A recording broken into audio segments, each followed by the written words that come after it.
Hey, welcome, family, to March 1st, our afternoon edition of Saturday Morning Live with Sal Santori.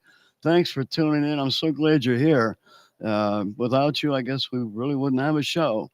So I really want to thank our greatest family of global listeners and viewers of all time, and greatest of all time. Thank you. Because, like I said, without you, we wouldn't have a show, which would mean we're not really reaching out and helping folks as our mission is supposed to be and actually is. So bear with me here because what I'd like to do is mention our folks who help and make this possible in addition to our greatest family of all time. We really have some of the greatest community sponsors and partners that you could ever imagine. Without you folks, the partners, again, what would we have? What would we do? Really, it would be extremely difficult. Um, so, what I'd like to do is thank everybody for supporting our veterans and families through Project Intervene, which is all about suicide reduction and prevention. Um, we we attend various venues and have public speaking. We do put on a seminar to explain to folks what to look for in the process leading to veteran suicide.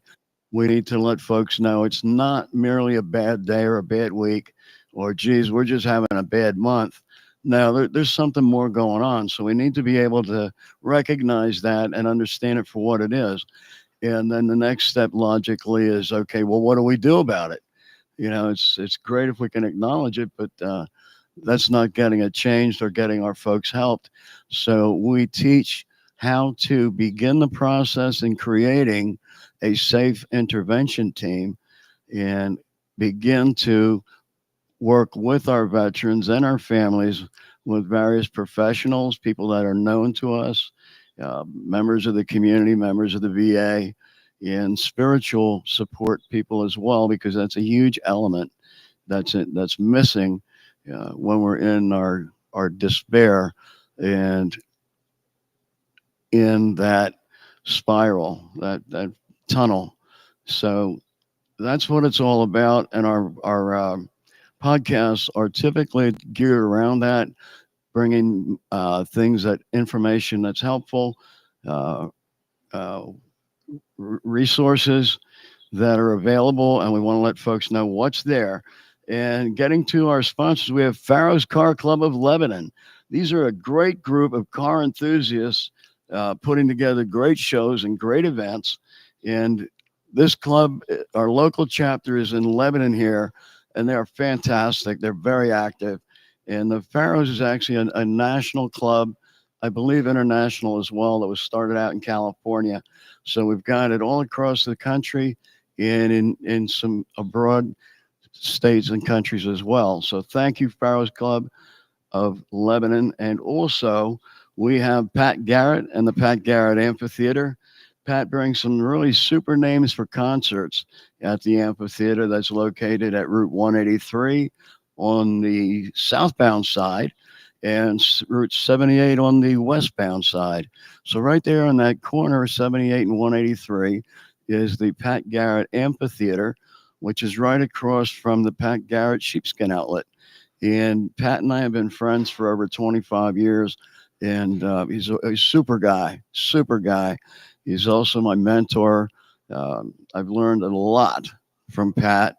And at the same time, he said, hey, Sal, if these people have some complaints about you, go ahead and have them call me, 1-800 Pat G, and I'll get you fired. But thank you, Pat, for all you've done and all you are doing for our veterans and families. And beautiful location right there at the foot of the Blue Mountains. And also Arby's Restaurants. Arby's is a great friend and supporter for our veterans and families. They have some fantastic food discounts. Uh, and it's not a difficult situation at all. Just let them know at the counter that you're a veteran, and they will take anywhere from 20% on down as a discount off of the total bill. So thank you, Arby's Restaurants. And we also have one of our newest members and community partner, Grade A Holloway in Lebanon, Pennsylvania. Thank you, Adam, for your support and partnership. And we're really happy to have folks come on board. It's a matter of, we can visit. And once you understand what we're doing and how we're doing it and some of the results that we're getting, um, it makes it a no brainer to want to become a partner and support and help us and get some folks helped. So, without further ado, I want to let you know that we are doing something that has never been done. I've not been able to find evidence of this having ever been done before. And that is, I am doing one on one with Sal Santori. So, yes, that's right. I'm interviewing myself. Uh, so, this is going to be quite interesting. And we'll spend some time interviewing that great guy, that host from coast to coast by the name of Sal Santori. Pardon me.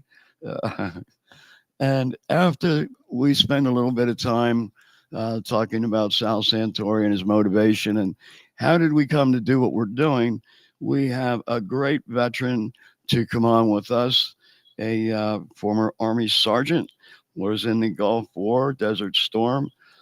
His name is Heath Williams, and he's currently a peer support specialist over at the VA. And he also chairs groups, uh, help groups every other Thursday in Building 18, Conference Room B at 1 p.m. So every other Thursday in Building 18 at 1 p.m. is a support group for our veterans.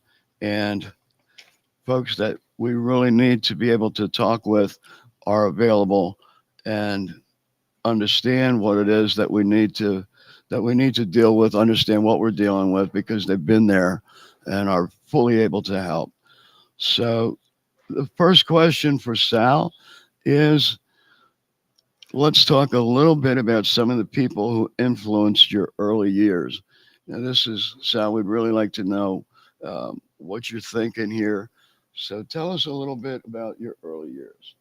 Well, my early years, my father is a veteran, served in the Army, and came home and had all the traits of having been a soldier um, and addressed me accordingly. But what I learned from him was an extreme work ethic.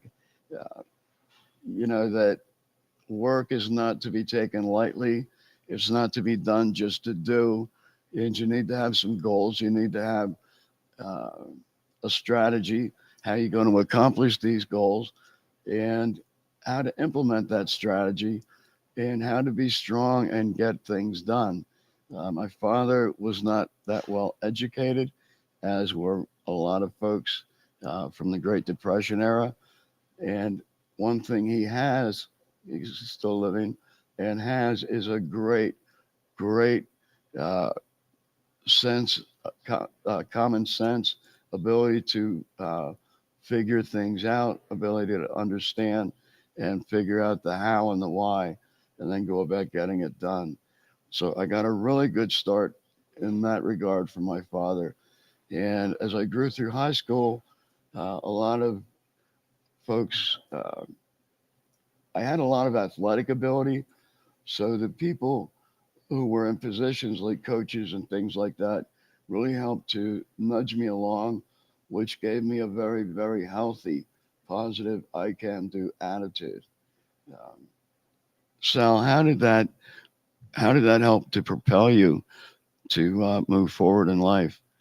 It actually took me from feeling like I was a total nobody. I had a wicked uh, complex of being less than. I can't think of what it's called off the top of my head, but a wicked low self esteem and a huge complex that said, don't even bother. So the fact that I found a way to excel in sports changed all that, and I came full circle through some friends who were really great athletes and some others who were really, really great friends. Uh, and strong people.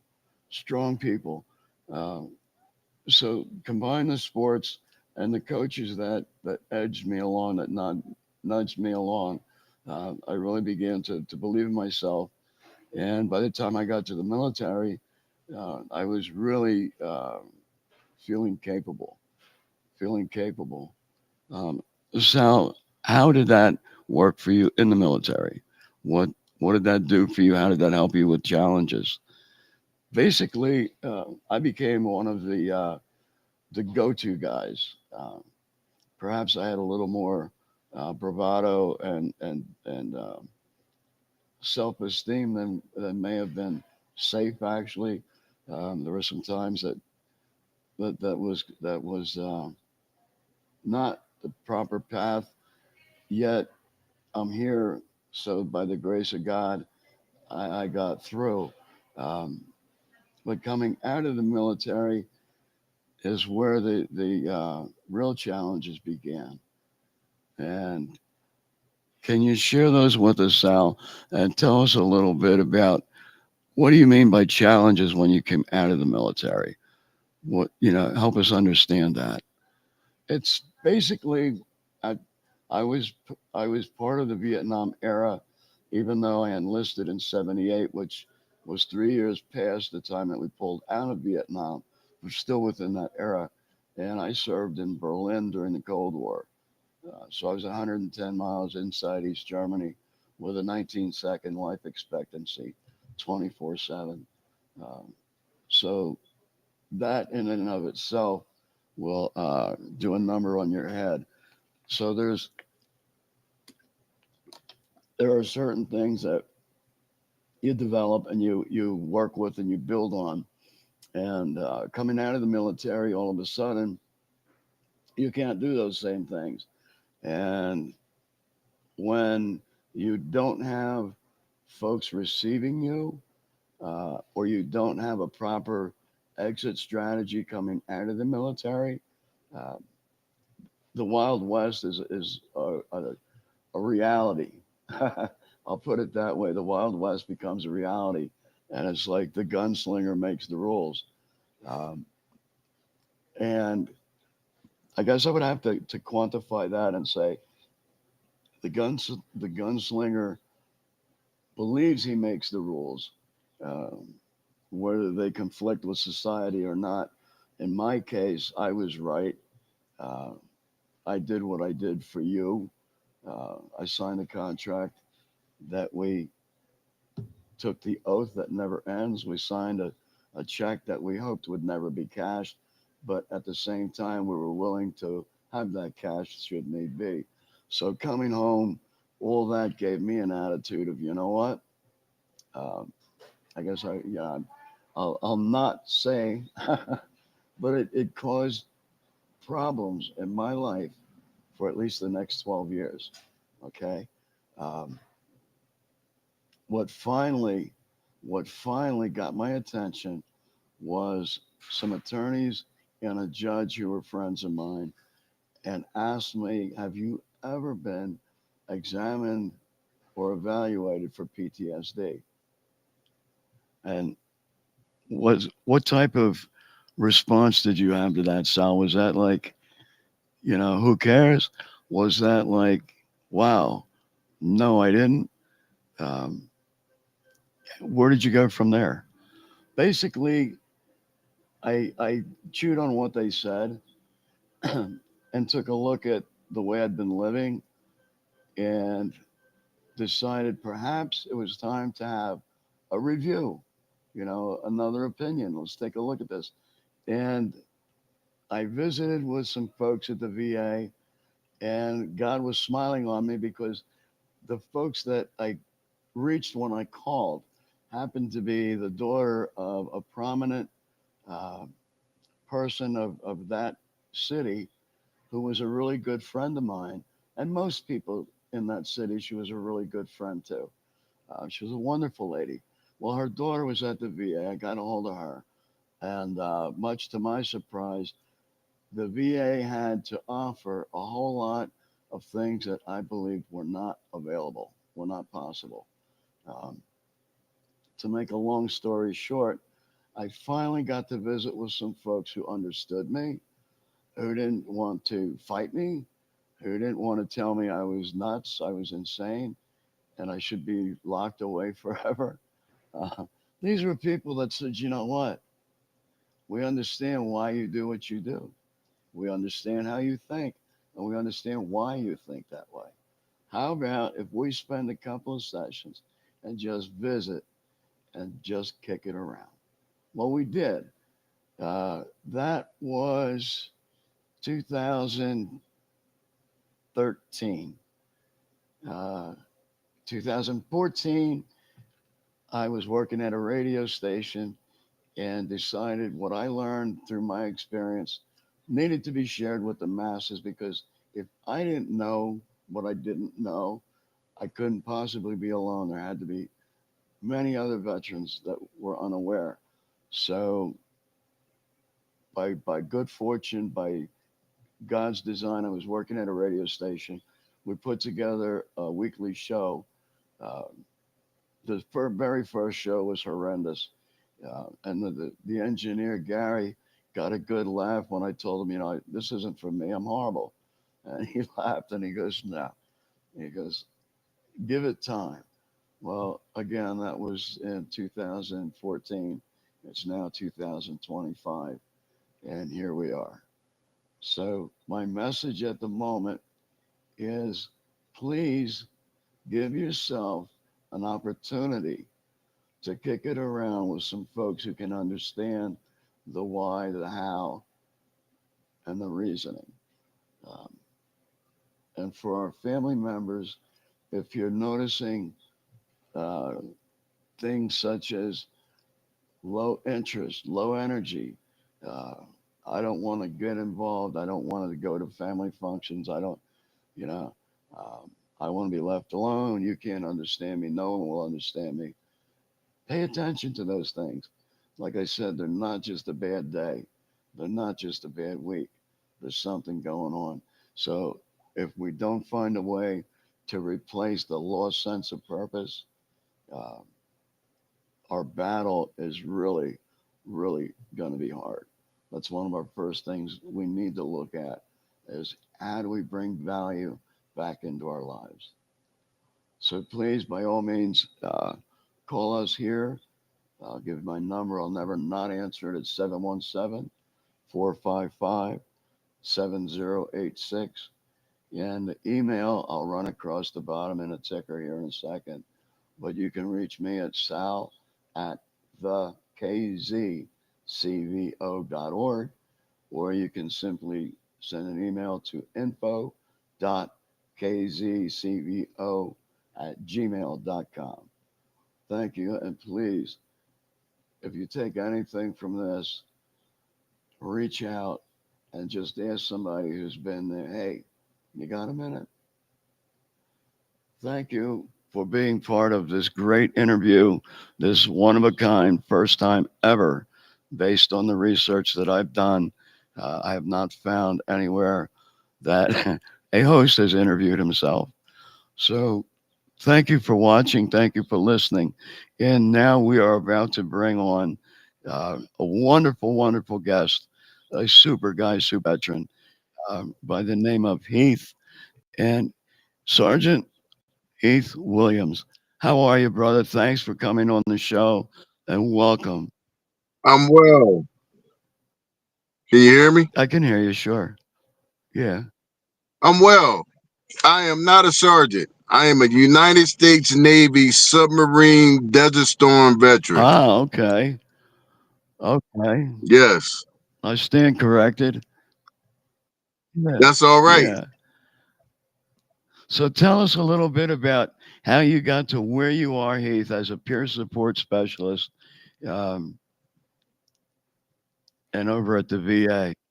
Well, well, I've had my own life of tragedy in my own life, and it got me here to Lebanon, Pennsylvania, and I went through various programs there. Uh, the RRC and the CWT program, and I rebuilt my life, and I went and got a certification in peer support.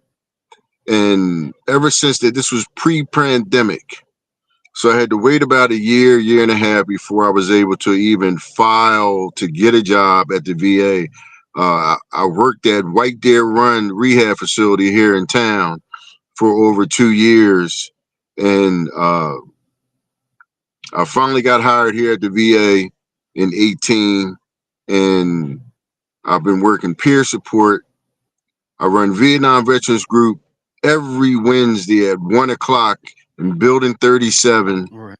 I have 4 different groups there, and I run a Gulf War Desert Storm group every other Thursday, Building 18-2, Conference Room B. And I run another Vietnam Veterans group up in Schuylkill County at the Schuylkill Seabock up in Pottsville every second Monday of the month. Okay. So yes. Now, how are things in Schuylkill County versus, we're extremely spoiled with having the Lebanon VAMC, the VA Medical Center, and they no longer do the star rating system. However, it has been forever a 5-star rated facility. How are we looking up in Schuylkill County and Pottsville?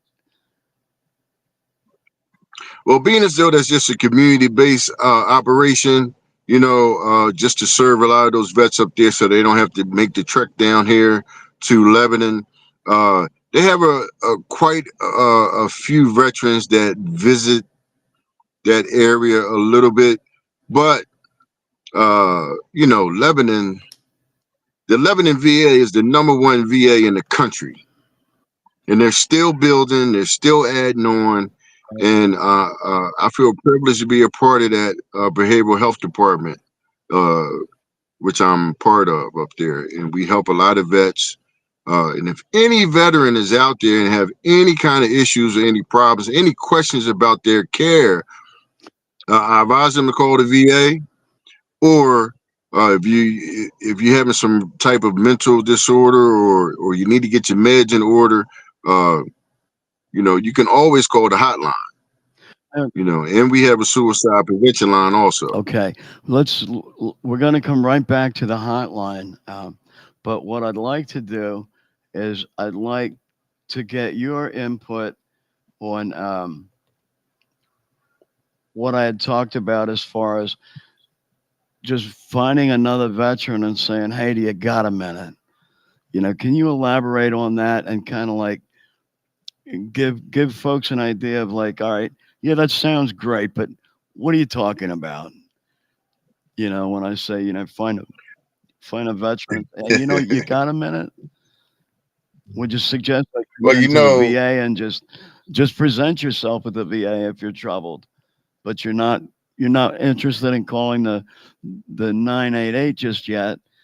So as kind of like another thought, another avenue, what would you say to somebody about, hey, just present yourself at the VA? What any thoughts there, Heath? sure. The VA is one of the most friendliest places you can come to. If you're lost, someone will help you find your way. If there's anything you need, someone will direct you in that direction. If you don't feel as though that you're ready to call the hotline, you can come to the VA. We have different groups. We have big groups, small groups. Uh, we have interpersonal. We have the chaplains. They're there to talk to you, to help you on a spiritual way if that's the way you want to go. There are so many avenues at the VA that can help cover whatever your need may be. Now that's the groups and everything and things like that. Now I want to expand this a little bit more and talk about our families. Um, and I know you and I haven't gotten to discuss anything really like this. And I'm not trying to ambush you. I'm just trying to explore some ideas and things that may be available to our families because we know they're in their own hell. Well, I also do one-on-ones with veterans and their wives and their kids and stuff like that. Also, up in I work in 18 to building 18, second floor behavioral health department. We have social workers, we have psychiatrists, psychologists, all through that area that help families. We all, most of the people that work there, we're veterans. Most of us are veterans. We understand what what spouses went through, let alone what the veterans went through, and what the kids go through. You know, there's so many different avenues that trauma seeps in, and we're always available to help the whole family, the whole veteran family, because once you're a veteran, your wife, your kids, they're part of the family also. So there are groups that have, depending on if you're drug, alcohol, or you just have mental disorder, or you need meds adjust. We have different groups that go on there daily basis, weekly basis to help everyone. Now, and the things that you are doing with families as well, what how are you finding the baseline, let's say, for the trauma that they're experiencing? We'll start with the kids. Is there like, do you see kind of a baseline that you recognize, pretty much across the board, and know what you're dealing with, or how to approach getting things a little Yeah, you simpler? always you always create a level of comfortability with anyone so that they can actually be able to share with you whatever they really might be going through. Because a lot of us old school veterans, are a little rough around the edges when it comes to emotions and feelings. So the way that we take that out on our kids is not actually how we feel.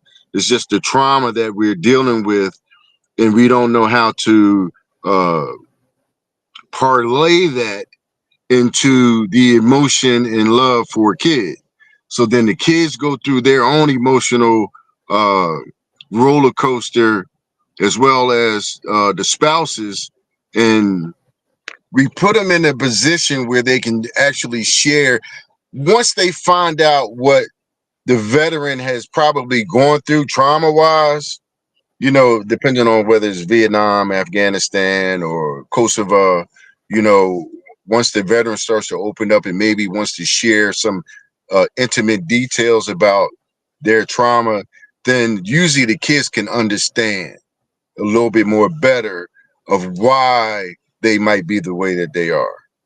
Sometimes a veteran needs to go in the garage and tinker on a car, instead of being in a family setting sometimes. We're wired just a little bit different. Now, understanding, being better able to understand the why, does that lessen the effect on them, on our kids? Do you think it might? Uh, I don't think it. I don't think it lessens the effect, but it shines a light on the reason. You know, I just think as kids grow up and they understand, especially the military life and war and tragedy and the casualties of war, because most of us veterans that go through war, we're casualties of it also. Our trauma and the things that we went through in that war or in that conflict, you don't come back the same man or the Never, same woman. You never. just don't come back the same, and then let alone us trying to adjust to life again, especially once we leave the military. Now we just regular Joe Smo now, and no one cares about your medals. No one cares about the arenas that you've been in, and freedom ain't free. It's been paid for time over and time over again. I think I took that to be my own war when I get back. Yeah, it ain't free, and son True, of a true. bitch, you're gonna pay for it. Keith, thank you Yeah. so very much for coming on, brother. We're out of time, but I really appreciate you Hey, coming I on. appreciate you. I'm always available if you need me. All right. Yeah, we're gonna talk again. I think we have a lot of avenues we can go that people can feel help from and identify with to be Sure. able to move forward. We never know who that one person is that hears it that needed to hear it. Yeah. That's true. That's so true. We just got to get Yep. one. Just Yeah. got to get one. Yeah. Well, thank you, Keith, and thank you to our All greatest right, Sam. You family of take care all of time, yourself. global listeners and viewers. This is Sal Santori for Sal Santori, and I want to thank you for tuning in today. And we'll be back on Thursday with Thursday afternoon edition at 4 o'clock. And